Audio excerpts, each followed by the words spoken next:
Bonjour, je suis Monsieur Foaleng Loé René.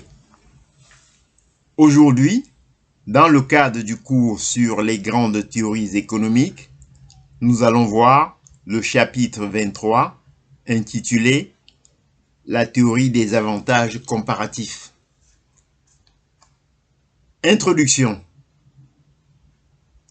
Dans le chapitre précédent, nous avons étudié la théorie de la valeur travail chez David Ricardo.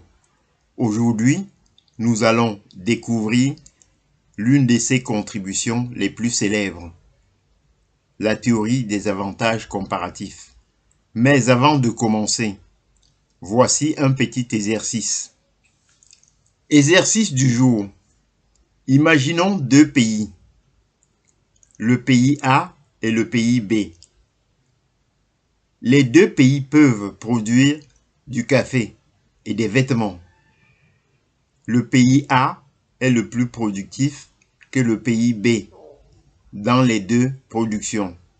Selon vous, le pays A a-t-il quand même intérêt à commercer avec le pays B? Gardez cette question en tête. Nous y répondrons ensemble à la fin de cette vidéo. Qu'est-ce qu'un avantage comparatif? Pour comprendre Ricardo, il faut distinguer l'avantage absolu de l'avantage comparatif. Un pays possède un avantage absolu lorsqu'il peut produire un bien plus efficace qu'un autre pays. Mais Ricardo montre qu'un pays n'a pas besoin d'être le meilleur producteur pour participer avantageusement au commerce international. Ce qui compte, c'est son avantage comparatif. Un pays possède un avantage comparatif lorsqu'il peut produire un bien à un coût d'opportunité plus faible que son partenaire commercial. Le principe de spécialisation. Selon chaque pays a intérêt, selon Ricardo, chaque pays a intérêt à se spécialiser dans les productions pour lesquelles il possède un avantage comparatif. Prenons un exemple simple. Le pays A produit efficacement du café et des vêtements. Le pays B est moins productif dans les deux domaines.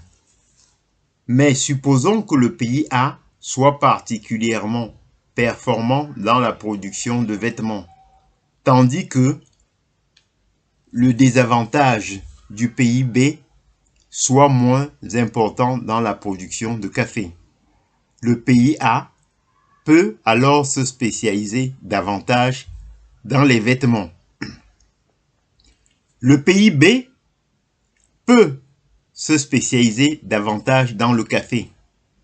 Les deux pays peuvent ensuite échanger une partie de leur production. Pourquoi les deux pays peuvent-ils y gagner? Grâce à la spécialisation, les ressources sont utilisées là où elles sont relativement les plus efficaces. La production totale peut alors augmenter. Les deux pays peuvent ensuite échanger leurs produits et obtenir davantage de biens que s'ils cherchaient chacun à tout produire eux-mêmes. Ces idées essentielles de Ricardo, même un pays moins productif dans toutes les activités peut trouver un intérêt au commerce international. Ce qui importe n'est donc pas seulement la productivité absolue, mais le coût relatif de chaque production.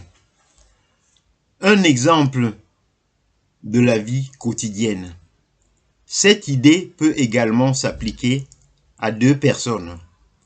Imaginons qu'un médecin soit excellent en médecine et également très rapide pour effectuer des tâches administratives. Il peut néanmoins être préférable qu'il consacre davantage de temps aux consultations et qu'une autre personne s'occupe des tâches administratives. Pourquoi? Parce que le temps consacré par le médecin à l'administration représente du temps pendant lequel il ne soigne pas ses patients. La spécialisation peut donc bénéficier aux deux personnes. Correction de l'exercice. Revenons maintenant à notre exercice. Le pays A est plus productif que le pays B dans les deux productions. A-t-il quand même intérêt à commercer avec lui? Oui, cela peut être avantageux si leurs coûts d'opportunité sont différents. Chaque pays peut se spécialiser dans la production pour laquelle il possède un avantage comparatif. Ils peuvent ensuite échanger et bénéficier tous les deux de cette spécialisation. À retenir, l'avantage absolu correspond à une meilleure efficacité de production.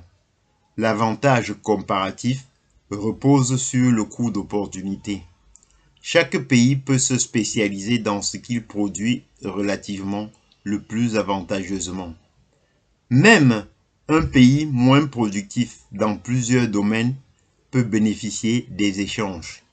La théorie des avantages comparatifs constitue l'un des fondements du commerce international.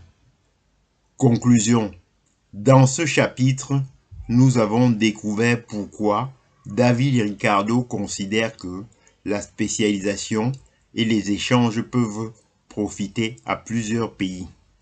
La théorie des avantages comparatifs permet ainsi de comprendre pourquoi les nations ont intérêt à échanger, même lorsqu'elles ne possèdent pas les mêmes niveaux de productivité. Dans le prochain chapitre, nous approfondirons cette idée en étudiant la spécialisation et le commerce international.